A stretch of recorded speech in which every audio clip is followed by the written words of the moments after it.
You would no longer be able to see Patti LuPone hanging from the stage above the Blasco Theater 8 times a week. Hello, I'm Hunter, and this is Hunter's Broadway.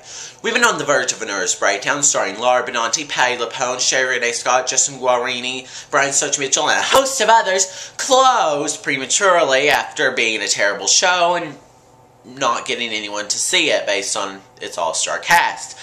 Other shows that closed because of the Broadway massacre that is the month of January included the Tony Award-winning musical In the Heights, as well as the Tony Award-winning musical for choreography, Fela. Now, don't worry, Rock of Ages closed, but it's coming back to the Helen Hayes Theater in March.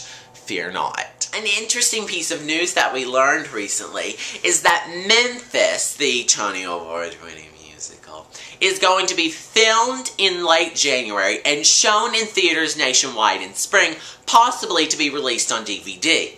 Now, for those of you who don't remember, Rent was also filmed live during its final performance, as well as they filmed a few other things, and then released in theaters and subsequently on DVD. Now, Rent closed. Memphis is staying open, and this seems to be an attempt to attract people to the show.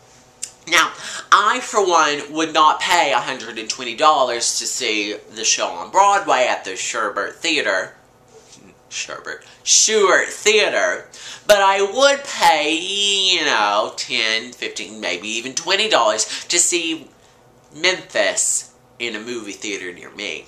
That way, I can properly judge the show and not based on the lackluster performances that I've seen, and instead based on the lackluster show itself. In other news, there's Spider-Man. So, yeah. Spider-Man is having some issues, including but not limited to the fact that a month ago, they pushed back the opening date 2 weeks to mid-February. Okay, fine, whatever. They've done this before. Then one of their actors almost plunges to his death. Yeah, Christopher, his name's Christopher Tierney, literally plunged 30 feet to his near death. Luckily, though, he's alive and walking around, and he has a brace that has Spider-Man on it. Not the words, but actual little Spider-Man figures. How cute. Yeah, a couple weeks after his incident, after being in rehabilitation a while, he went back to the show, not to perform. No, I'm sure he would have if he could. No, just to go, just to sit there, show off his ugly, long hair, say, yeah, I'm in Spider-Man. Anyway, other things that occurred, well, because of that incident, I think Actors Equity and a whole bunch of other organizations actually went and investigated Spider-Man : Turn Off the Dark. Spider-Man really is just having the worst luck. So, you know, first people leave, people almost die, they push dates back. And Glenn Beck, the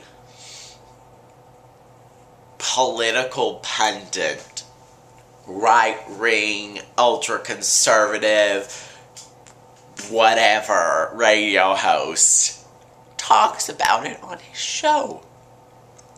He talks about how he loves it because it is pushing a Republican agenda.